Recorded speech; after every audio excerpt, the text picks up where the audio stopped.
स्वस्थ भारत के आज के अंक में आप सभी का बहुत बहुत स्वागत है। नमस्कार। आप तो जानते हैं कि चाहे कोई भी चीज़ हो, उसका आधार मजबूत होना चाहिए, तभी वो चीज़ मजबूत होती है। उसी तरह से हमारा शरीर का आधार है हमारी हड्डियाँ, और हम तो जानते ही हैं कि हमारा शरीर जो है वो हड्डियों के ढांचे पर ही टिका होता है। इसलिए बहुत ज़रूरी है कि हमारी हड्डियाँ मजबूत रहें।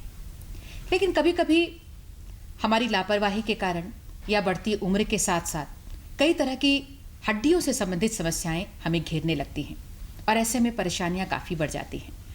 तो किस किस तरह की परेशानियां होती हैं, हम किस तरह से इन परेशानियों से बच सकते हैं, कैसे पहचान सकते हैं, इनके क्या इलाज हैं, ये सब कुछ आज आप जान पाएंगे। हमारे विशेषज्ञ के रूप में हमारे साथ हमारे स्टूडियो में मौजूद हैं डॉक्टर निर्मल कुमार, जो कि हड्डी रोग विशेषज्ञ हैं, CCL के हॉस्पिटल में हैं आप सर। आपका बहुत बहुत स्वागत हमारे कार्यक्रम में। धन्यवाद।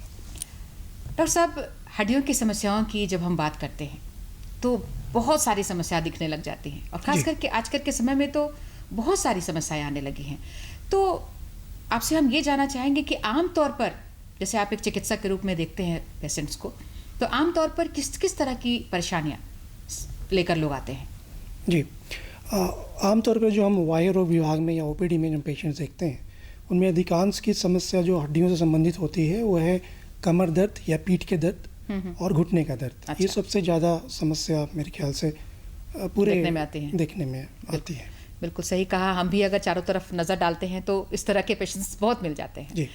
तो सबसे पहले हम आपसे ये जानना चाहेंगे, जैसे आपने पीठ दर्द, कमर दर्द की बात करी, तो पीठ दर्द, उसके कुछ खास कारण होते हैं क्या?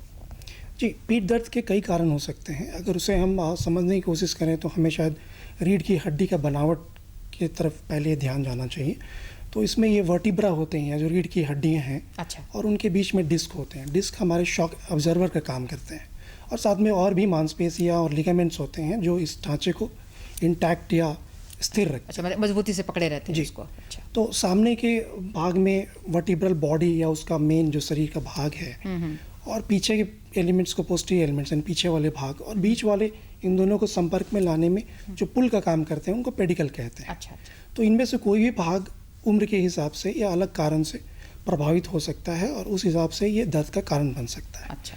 अगर हम उम्रवाद जाएं तो जो हमारी यंगर जनरेशन है या जो नौजवान लोग हैं, उन्हें डिस्क की समस्या काफ़ी ज़्यादा है।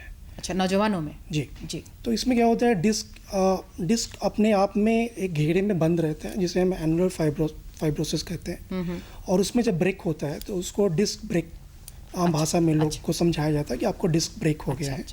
उसकी वजह से वो दर्द आता है।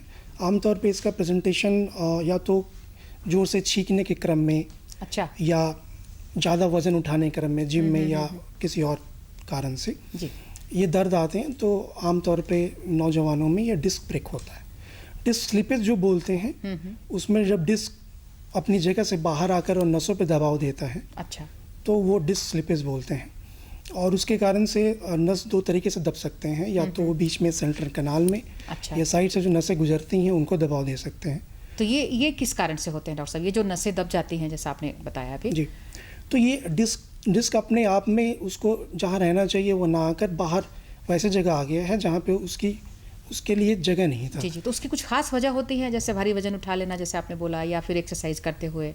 जी, या यूजुअली ये कोई ना कोई एपिसोडिक या ऐसे किसी कारण से ही जुड़ा रहता है। अच्छा। जिसमें इतना अत्यधिक प्रेशर बन गया कि वो ब्रेक कर गया। अच्छा। लेकिन कई बार डिजेनरेशन, ये जो उम्र के साथ, अच्छा, बढ़ती उम्र के साथ, वो पहले से ही उतना हेल्दी नहीं रह जाता है। अच्छा, और अच्छा, एक झटके में फिर कभी न कभी इस तरीके से प्रस्तुत करता है। अच्छा अच्छा। तो इसमें जो नस में दबाव होता है उसको आम भाषा में लोग साइटिका बोलते हैं। साइटिका का दर्द जो पैरों में ज़्यादा परेशानी खड़ा करता है। अच्छा। और वो एक साइटिका का दर्द। तो ये जो साइटिका है डॉक्टर साहब, हमने भी सुना है कई लोगों की ज़बान से, तो ये जो साइटिका है वो जो आपने बताया डिस्क साइड हो जाते हैं या डिस्प्लेस्ड हो जाते हैं, उसकी वजह से ये साइटिका का दर्द होता है? जी, मेन कारण इसका, ये मुख्य कारण डिस्क ही है। नौजवानों में तो डिस्क है। इसके अलावा कई और भी चीज़ें हो सकती हैं जो नस को जाके दबा सकती हैं। अच्छा। Sciatica term actually sciatic nerve से आया है। अच्छा। और वो नर्व आपके पैरों को अच्छा, ये नर्व का नाम है साइटिक? अच्छा अच्छा। तो उससे साइटिका किसी भी कारण से जब नस पे दबाव पड़ेगा, हाँ हाँ, तो उसके उसे हम आम भाषा में साइटिका कहते हैं। अच्छा अच्छा। तो साइटिका में डिस्क जब अपनी जगह से आकर निकलेगा, एक्चुअली जब प्रेशर के अलावा शुरू में जो केमिकल रिएक्शंस होते हैं जी जी। वो मेन कारण होते हैं, और यही कारण है कि कुछ दिनों के बाद वो स्वतः अपने आप आराम हो जाता है। कभी कभार वो जब आराम नहीं होता है तो फिर ऑपरेशन या किसी अन्य ऑपरेशन तरीके तक की नौबत आ जाती जी। है। तो बहुत ज़रूरी है ये जो साइटिका जैसे आप बता रहे हैं और पैरों में आ जाते हैं, तो ये बहुत आम तौर पर देखा जाता है क्या ये साइटिका का दर्द जो है? साइटिका का दर्द काफ़ी आम है, और डिस्क के अलावा जैसे मैंने बताया और भी कारण हो सकते हैं। जैसे कई बार एक छोटी ट्यूमर हो कहीं पे, या गांठ हो जो नस के बगल में हो। एक और कंडीशन है जो थोड़ा कम आंका जाता है या कम आम तौर पे उसके बारे में सोचा जाता है, वो है पायरिफॉर्मिस सिंड्रोम। अच्छा। तो एक मसल है, मांसपेशी है, जिसके बगल से या कई बार उसके अंदर से ही ये साइटिक नर्व गुजरती है। हाँ। तो अगर किसी कारण से उसमें बल पड़ जाए, मोच आ जाए, अच्छा। सूजन आ जाए, या कोई और तरीके से जख्म हो जाए, तो भी वो नस को इरिटेट करेगा, परेशान करेगा, जी, और जी। साइटिका की तरह ही तो प्रस्तुत जैसे कि दर्द की बात अगर हम करें, पैरों में दर्द की बात करें, जैसे पीठ के दर्द से पैर में चला जा रहा है, जी। तो दर्द तो कई प्रकार के होते हैं डॉक्टर साहब। पैर दर्द को नॉर्मली भी हम ले सकते हैं, जी, लेकिन बिल्कुल। कैसे पहचानें कि ये साइटिका का दर्द है? देखिए, साइटिका का दर्द एक तो जैसे मैंने बताया प्रायः किसी न किसी एपिसोड से जुड़ा होगा, जैसे अचानक से वजन उठाने के क्रम में, या छींकने के क्रम में, या किन्हीं को कब्जियत की समस्या है। अच्छा। तो अच्छा, उसमें भी हाँ, उन्होंने जोड़ लगाया हो और उसके बाद से आया हो दर्द। अच्छा। तो इसमें खांसने से या फिर वो दर्द लगातार रहता है, और जब भी आप जोर से छींकेंगे या कुछ ऐसे कारण जिसमें प्रेशर लगे, कुछ प्रेशर लगे, तो ये दर्द फिर बढ़ता है। अच्छा अच्छा। इसके अलावा तो आपको किसी विशेषज्ञ से मिलना होगा, और वो भी आगे मतलब इस तरह का लक्षण देख के मतलब उसको इग्नोर नहीं करना है जी। तुरंत चिकित्सक के पास जाकर एक बार जांच करवा लेनी है कि किस तरह का दर्द है, क्योंकि आपने बताया कि साइटिका का दर्द अगर ज़्यादा बढ़ जाता है तो फिर ऑपरेशन तक की नौबत आ जाती जी, है। बिल्कुल। तो और शुरुआती दौर में अगर इसकी पहचान हो जाए तो क्या दवा से ये ठीक हो जाता है? हाँ, ये प्रायः दवा से या आराम लेने से, आराम मतलब मेरा मतलब ये नहीं है कि आप बिल्कुल जाकर बेड पर लेट जाएं। काम करते रहें, बस सावधानियां बरतें, आगे ज़्यादा झुकना नहीं है। 2 व्हीलर 3 व्हीलर्स ये सब लंबी राइड नहीं लेनी है। जहाँ तक संभव हो सके आप एक तकिया लगाकर पैर के नीचे सोया करें। अच्छा। उससे भी नसों पे दबाव खिंचाव कम पड़ेगा। अच्छा। उसके अलावा आपके डॉक्टर अगर आप दिखाते हैं उनको जाकर, तो कई बार अपन न्यूरोमोडुलेटर्स या एनसेड अच्छा। ये दवाइयाँ देते हैं जिनसे वो राहत हो जाती है। अच्छा। इसके अलावा कई बार फिजियोथेरेपी की भी कुछ मोडालिटीज़ हैं। अच्छा। जैसे नर्व स्टिमुलेशन, टेंस बोलते हैं हम, या IFT है, अल्ट्रासाउंड थेरेपी है, ये सारे काफ़ी उपयोगी होते हैं। अच्छा। तो इसमें जो कई बार लोगों के से कहते सुना है कि जैसे झंझनाहट भी हो जाती है पैर में दर्द के साथ साथ, तो क्या ये भी साइटिका के लक्षण होते हैं? जी, नर्व पे जब भी, नसों पे जब भी दबाव होगा तो वो या तो दर्द की तरह प्रेजेंट करेगा, या फिर वो झंझनाहट। तो झंझनाहट भी नस के दबाव का ही एक उसका सिम्टम है, लक्षण है। और कई बार तो अगर ज़्यादा दबाव है या लंबे समय से दबाव है, तो उसमें आपके पैर चलने बंद हो सकते हैं। अच्छा। अंगूठा या खास करके जो पंजा है आपका, वो उठना बंद हो सकता है। तो फिर वो सर्जरी के लिए उपयुक्त। बिल्कुल, इसलिए बहुत ज़रूरी है कि शुरुआती दौर में लक्षण पहचानें और फ़ौरन चिकित्सक के पास जाएं। और जैसे पीठ दर्द की आपने बात अभी करी थी, और उसी का ये रूप जो है साइटिका एक बताया आपने। और पीठ दर्द के होने के क्या क्या कारण हैं, मतलब लोग कैसे अपने आप को बचाएं इससे? जी, अगर आगे की तरफ बढ़ें उम्र में, तो जैसे लोग का उम्र बढ़ता है, बाकी जोड़ घिसते हैं, वैसे ये जोड़ भी घिसते हैं। जी जी जी। रीढ़ की हड्डियों के जोड़ भी घिसते हैं। तो उस केस में डिजेनरेटिव डिस्क डिजीज़ या डिजेनरेटिव स्पाइन डिजीज जिसे हम बोलते हैं, अच्छा। वो हो सकता है। उसमें एक ऑस्टियोपोरोसिस एक बड़ा रोल अपना अदा कर सकता है। ऑस्टियोपोरोसिस का भी हम चाहेंगे एक बार थोड़ा सा दर्शकों को बता दें, क्या होता है ये ऑस्टियोपोरोसिस? जी, हमारे हड्डी का एक अपना घनत्व है, और जैसे जैसे उम्र 30 के बाद हर आदमी में वो घनत्व कम होता जाता है। तो अगर एक ऐसी स्थिति आ जाए जब इतना घनत्व कम हो जाए कि छोटे से दबाव या दिनचर्या प्रतिदिन के कार्य में ही वो हड्डी में ब्रेक आ जाए, या हड्डी टूटने लगे, या दबने लगे, तो वो से फिर हम ऑस्टियोपोरोसिस कहते हैं। और ऑस्टियोपोरोसिस की वजह से हड्डियां जैसे का आकार बदलने लगती हैं, हड्डियां झुकने लगती हैं, लोग इसे बोलते हैं कुबर, या फिर जो पीठ का गोलाई या हाइट का कम हो जाए, ऑस्टियोपोरोसिस के कारण होते हैं। जी। और उसमें साथ में डिस्क भी चूँकि घिस जाते हैं, और साथ में जो जोड़ होते हैं वो भी घिस जाते हैं। इसके अलावा कई ऐसे स्ट्रक्चर्स हैं जो मोटा होने लगते हैं, और हड्डियों के ऑस्टियोफाइट जिसे हम बोलते हैं, हड्डी को टुकड़े अलग से निकल आते हैं। ये सारे कुछ मिलकर नसों पे दबाव कर सकते हैं, या फिर जो नस जहाँ से गुजरती है उनका जो रास्ता है उसके रास्ते को संकरा कर सकते हैं, जिसे हम मेडिकल भाषा में कनाल स्टेनोसिस, लंबर कनाल स्टेनोसिस बोलते हैं। लंबर हमारा पीठ का निचला भाग, कमर का, रीढ़ का हड्डी है। अच्छा। तो वहाँ ज़्यादा यूजुअली प्रभावित होता है वो पार्ट। तो कनाल स्टेनोसिस के तौर पे, जिसमें कुछ दूर चलने के बाद पैरों में झंझनाहट, भारीपन और दर्द आ सकता है। मरीज थोड़ी देर राहत ले या बैठ जाए तो फिर उसे कंप्लीट वो राहत मिल जाता है। तो इस तरह से ये कमर दर्द की समस्या आगे चल के उम्र में, मतलब पीठ दर्द के साथ साथ फिर कमर में दर्द भी बढ़ जाने की संभावना होती है। तो कमर दर्द भी जैसे आपने बोला बहुत ज़्यादा आमतौर पर है, हम भी देखते हैं अपने आसपास में कि कमर दर्द से खास करके महिलाएं तो बहुत ज़्यादा प्रभावित रहती हैं। तो इसके कुछ खास कारण होते हैं, जैसे आपने बताया, कुछ कारण तो आपने बताया, और कुछ जीवन शैली में जैसे हमारे बैठने उठने की क्रिया है या हम जो काम करते हैं, तो डे टू डे लाइफ में हम किस तरह की सावधानी बरतें? जी, चूँकि आपने महिलाओं का नाम लिया तो मैं थोड़ी सी गर्भावस्था के बारे में बताना चाहूँगा, क्योंकि इसमें आमतौर पर महिलाओं का ये रहता है कि कमर में दर्द हो रहा है।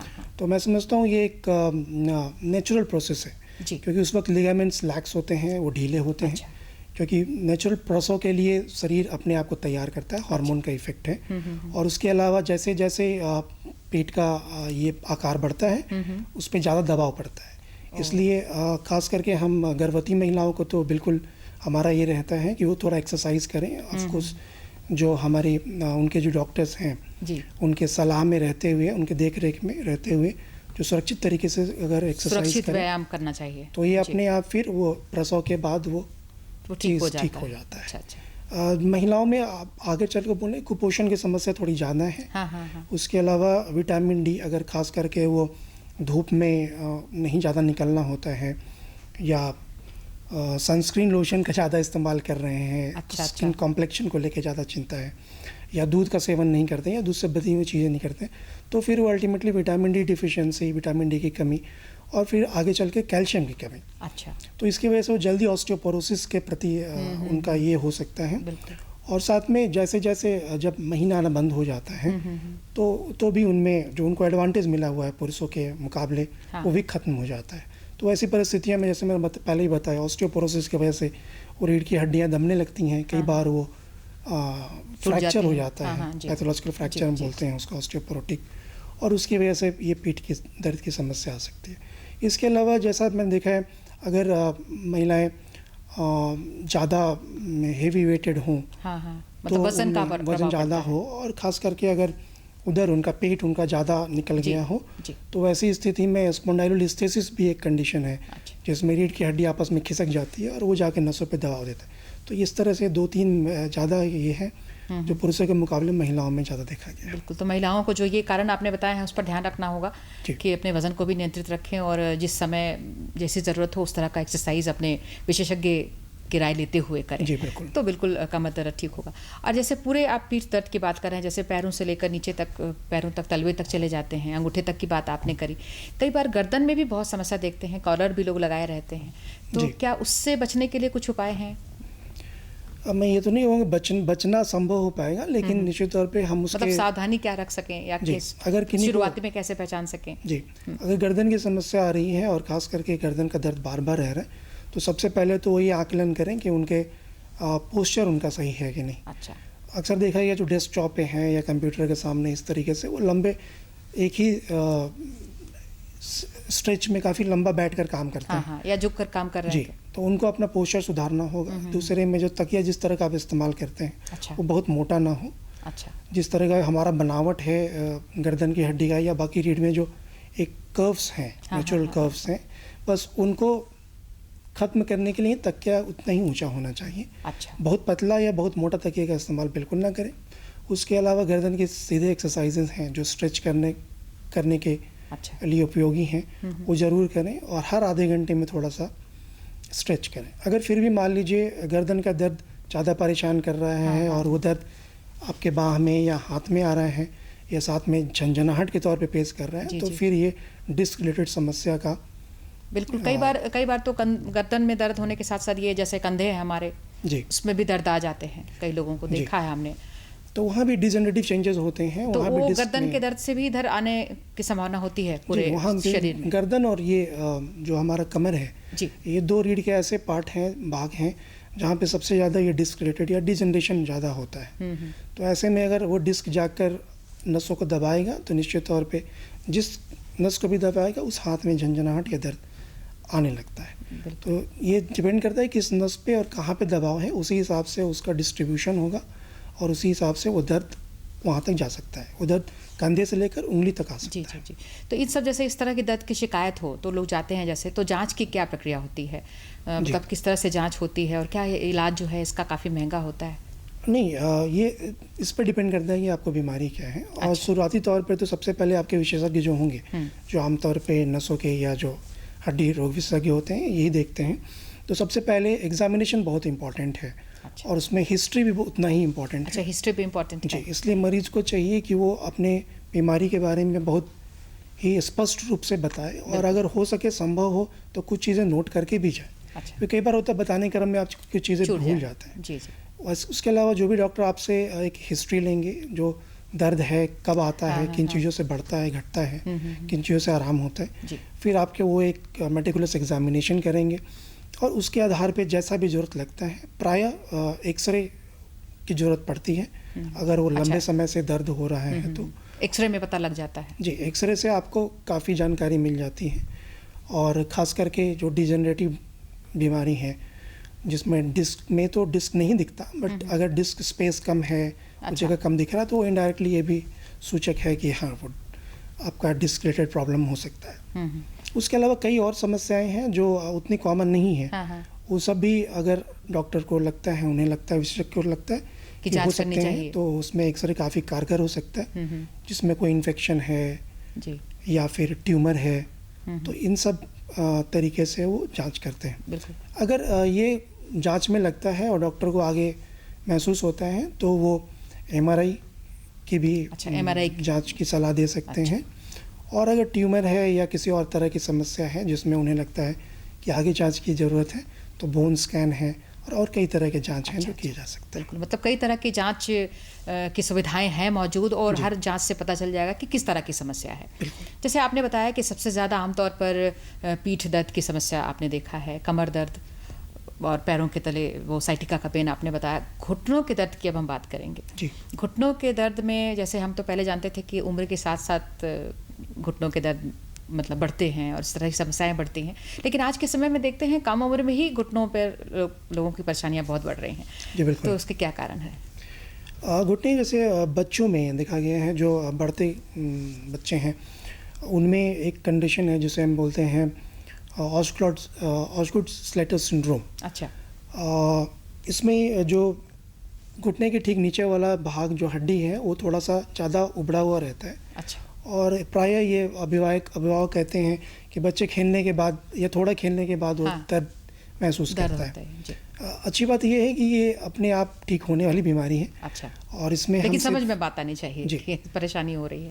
तो इसमें ये है कि वहाँ पे अभी बढ़ते हुए क्रम में हड्डी अभी अपने मेन हड्डी से जुड़ता नहीं है, जुड़ा हुआ नहीं रहता है और ग्रोथ प्लेट अभी भी मौजूद होता है। अच्छा। और वहाँ एक मांसपेशी आपकी जाकर लगती है, क्वाड्रिसेप्स। तो बार बार खिंचाव की वजह से वहाँ एक सूजन या दर्द का ये क्रम चलता है। तो उसमें हम यूजुअली थोड़ा सा मॉडिफाई करने को बोलते हैं, जो कॉन्टैक्ट स्पोर्ट्स हैं, बहुत भाग दौड़ वाली खेल थोड़ा कम करें और वहाँ पे बर्फ़ का सेक करें। अगर लंबा खींच रहे हैं तो फिर बाद में गर्माहट भी दे सकते हैं। अच्छा। तो ये एक ऑस्गुड-स्लेटर सिंड्रोम मेरे ख्याल से काफ़ी कॉमन ये बच्चों में जो हो रही है, लेकिन ये ठीक हो जाने वाली समस्या है। जैसे ही ग्रोथ का ये क्रम खत्म होता है वो अपने आप फिर समस्या खत्म हो जाती है। उसके अलावा जो बाकी लोग हैं जो खास करके ऑफिस गोअर्स हैं, उनमें मैंने देखा चक्री के आसपास दर्द काफ़ी वो बताते हैं। उसे हम एंटीरियर नी पेन सिंड्रोम या फिर कॉन्ड्रोमलेशिया पेटेलाई कहते हैं। पेटेला हम जी, ये तो डॉक्टरी भाषा में आप बता रहे हैं, इसको हम आमतौर पर लोग समझे तो क्या तो चक्री के आसपास अगर आपको दर्द हो रहा है तो प्रायः यही चीज़ निकल कर आती है। इसमें साधारण क्वाड्रिसेप्स यानी कि जांघ जो मांसपेशी है उसके एक्सरसाइज। अच्छा। और कभी कभार कुछ दर्द की गोलियाँ, सेक, मलहम, इन सब से आराम हो जाता है। लेकिन दर्द की गोलियाँ या जो भी आप बता रहे हैं वो खुद से तो लेना नहीं है? नहीं, ये डॉक्टर से बिल्कुल जी बिल्कुल ओवर द काउंटर तो कभी हम नहीं कहेंगे ले, चिकित्सक की सलाह से ही लें और लंबे समय तक तो कदापि ना लें। और जहाँ तक घुटने का दर्द बाकी आगे उम्र में लोगों में है, हाँ। ऑस्टियोआर्थराइटिस सबसे कॉमन बढ़ती उम्र में समस्या जो है। समस्या है वो तो फिर जी। आजीवन तक बनी रहती है ये जी, दर्द। जैसे हमारा बाकी शरीर घिसता है या कमज़ोर पड़ता जाता है, वैसे ये जोड़ भी घिसते हैं घुटने, और उसमें ऑस्टियोआर्थराइटिस हम बोलते हैं। अच्छा। तो उसमें आपके जो कार्टिलेजेस हैं वो घिसने लगते हैं, साथ में जो बाकी और भी स्ट्रक्चर्स हैं वो घिस जाते हैं, और जो नर्व एंडिंग्स है वो ओपन हो जाते हैं, और उसकी वजह से जब रगड़ होता है या मूवमेंट होता है तो पेन होना शुरू हो पेन जाता है। होता है। तो ये जो प्रॉब्लम आ जाता है, जब ये समस्या आ जाती है, तो क्या फिर इसका निदान है कुछ? जी बिल्कुल, ये डिपेंड करता है कि आप किस स्टेज में विशेषज्ञ के सामने प्रस्तुत हो रहे हैं। अगर ये शुरुआती स्टेज में है, इसको हम बेसिकली एक्सरे के हिसाब से अच्छा, स्टेज में बांटते हैं, इसलिए एक्सरे यहाँ जरूरी हो जाता है। क्लिनिकल एग्जामिनेशन तो है ही। जी जी। स्टेज में जो स्टेज 1 और स्टेज 2 जो शुरुआती स्टेज में, इसमें दवाई और एक्सरसाइज काफ़ी इफेक्टिव है। अच्छा। दवाई आपके सिम्टोमेटिक ही हम देते हैं, और कुछ एक नई दवाइयाँ आई हैं जिसको हम डिजीज़ मॉडिफाइंग, जो कुछ हद तक इसके घिसने का क्रम को कम कर सकते हैं, स्लो डाउन कर सकते हैं, अच्छा। वो दवाइयाँ देते हैं। उसमें भी कई दवाइयाँ हैं जो हर किसी के लिए उपयुक्त नहीं हो सकती हैं। अच्छा। आपके विशेषज्ञ ही वो डिसाइड करेंगे आपकी बाकी और ओवरऑल मेडिकल कंडीशंस को देखते हुए। लेकिन एक्सरसाइज सबसे इम्पॉर्टेंट है, और जीवन शैली में परिवर्तन करना बहुत ज़रूरी है। अगर आपको घुटने का दर्द लगातार हो रहा है तो फिर आपको नीचे बैठना, घुटने अच्छा अच्छा कुकरू बैठना जिसको बोलते हैं, या पालथी मार के बैठना, ये सब बंद करना होगा, और एक्सरसाइज नियमित तौर पे करना होगा। इसके अलावा वज़न जो है उसको नियंत्रित करना बहुत ज़रूरी है। अगर आप 3 से 5 केजी अगर इतना भी टारगेट लेकर चलें और वज़न कम कर सकें, तो आपके घुटनों पे लगभग 1/3 प्रेशर ऐसे ही कम हो जाएगा। जी जी।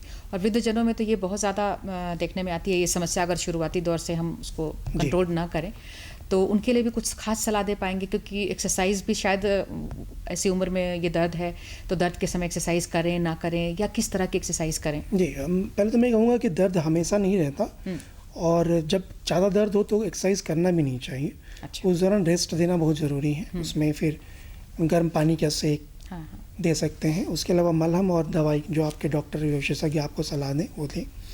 और अगर ज़्यादा टेढ़ापन या ज़्यादा स्थिति घुटने की ख़राब हो गई है, जो ग्रेड 4 हम बोलेंगे, उस स्थिति में आपको सर्जरी की सलाह दी जाती है। अच्छा। तो उस स्थिति में आपको सर्जरी ऐसे भय नहीं खाना चाहिए, सर्जरी करवाना चाहिए। सर्जरी के तो शब्द ही ऐसा डॉक्टर साहब के लोग भय खाते ही हैं जी। तो सर्जरी में क्या होता है, मतलब घुटनों के दर्द में क्या, मतलब किस तरह से क्या होता है इसमें? जी, वैसे तो इसे भी हम नी रिप्लेसमेंट सर्जरी या टोटल नी रिप्लेसमेंट कहते हैं। Knee replacement. जी जी। लेकिन ये सही मायने में रिप्लेसमेंट नहीं है, क्योंकि आप जो खराब सरफेस है, सतह है, सिर्फ आप उसी को बदलते हैं। अच्छा, हम तो यही समझते हैं, आम लोग समझते होंगे पूरी घुटने को बदल दिया जाता है। पूरे घुटने को नहीं, वो सिर्फ सतह को बदला जाता है। तो सही टर्म इसे हम रीसर्फेसिंग कहेंगे। अच्छा। जो सरफेस, जो सतह घिस गया है, उस सतह को हटा के आप कृत्रिम सतह लगा रहे हैं। अच्छा। इसलिए एक्चुअली इसको हम रीसर्फेसिंग कहें तो ज़्यादा बेहतर होगा। अच्छा, तो ये किसी भी उम्र में हो सकती है इस तरह की जो नी रिप्लेसमेंट सर्जरी जो आप बता रहे हैं? जी बिल्कुल, लेकिन कोशिश हमेशा ये रहता है कि एक खास उम्र के बाद या जितना इसको टाला जा सके। अच्छा। इसलिए अच्छा, कभी मतलब भी जितना टाल सकें, अगर हम अपने लाइफस्टाइल से या दवा से, एक्सरसाइज से अगर हम ठीक रखें तो। क्योंकि ये कृत्रिम सरफेस है जैसे मैंने बताया, और इसका भी अपना एक लाइफ है। जी जी। जैसे कार के टायर भी कुछ दिनों बाद घिसता है, तो इस तरह से आप चाहेंगे कि ऐसा हो कि वो लाइफ लॉन्ग लास्ट करे। लाइफ लॉन्ग से मेरा मतलब है 15 से 20 साल, 15 से एक औसतन हम ये मान कर चलते हैं वो चलेगा। और रिवीजन करने या उसको दोबारा ऑपरेट करके ऑपरेशन करने, मतलब एक बार अगर नी रिप्लेसमेंट कराई जाए तो वो 15 से 20 साल तक वो कम करते हैं। जी जी। तो उस स्थिति में अगर आजकल टेक्नोलॉजी एडवांस भी हो गया है, तो अगर कोई नौजवान है हमारे किसी कारण से, मान लीजिए चोट लगने के बाद, या इन्फेक्शन की वजह से, या फिर और किन्हीं कारण से घुटना बिल्कुल ख़राब हो गया हो, तो उस स्थिति में भी हम उनको सलाह दे सकते हैं। 40-45 की उम्र में भी घुटने आजकल बदले जाते हैं। अच्छा। बस यही होगा कि आगे चल के उनको दोबारा या तिबारा भी घुटना दोबारा वो तो जितने लाइफ लॉन्ग है। आपने बताया कि जैसे एक बार नी रिप्लेसमेंट है तो 15 से 20 साल तक वो। लेकिन रिवीजन भी आज के डेट में हाँ इतना डिफिकल्ट नहीं रहा है। अच्छा। और वो आसानी से हो सकता है। हाँ, लेकिन हमें कोशिश ये करनी चाहिए कि इस हालात तक हम पहुँचे ही नहीं, शुरू से ही अपने हड्डियों को बिल्कुल मजबूत रखें, ताकि काफ़ी लंबे उम्र तक हमारी हड्डियां जो है वो स्वस्थ रहें। बहुत कम समय बचा रह गया है।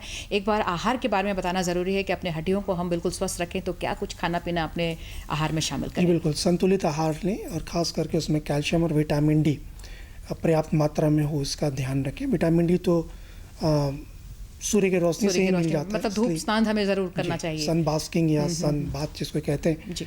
वो आप 20 मिनट जरूर लें, हफ्ता में 4 दिन लें, और 8 बजे से 2 बजे का धूप सबसे उपयुक्त रहेगा।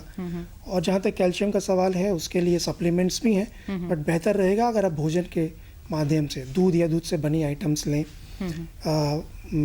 हरी पत्तेदार सब्जियाँ जी। ये ले सकते हैं। सोयाबीन एक अच्छा माध्यम हो सकता है। उसके अलावा अंडा अगर आप सेवन करते हैं तो वो भी एक अच्छा माध्यम है। बिल्कुल, तो बहुत अच्छी बात आपने बताई डॉक्टर साहब। समय अब हमें इजाज़त नहीं दे रहा है कि और सवाल करें, कार्यक्रम के अंतिम पड़ाव पर हम पहुंच चुके हैं। तो डॉक्टर साहब ने बताया कि अगर हम अपने आहार व्यवहार को बिल्कुल संतुलित रखेंगे और शुरुआत से ही अपनी हड्डियों को मजबूत रखने की दिशा में कदम उठाते रहेंगे, शुरुआती दौर के लक्षणों को पहचानेंगे, तुरंत जाँच के लिए जाएंगे, इलाज करेंगे, तो समस्या पूरी तरह से समाप्त हो जाएगी। तो डॉक्टर साहब आप यहाँ आए, बहुत सारी जानकारियाँ दी, महत्वपूर्ण जानकारियाँ, इसके लिए आपको बहुत बहुत धन्यवाद। नमस्कार। और आप सभी दर्शकों को भी धन्यवाद। नमस्कार।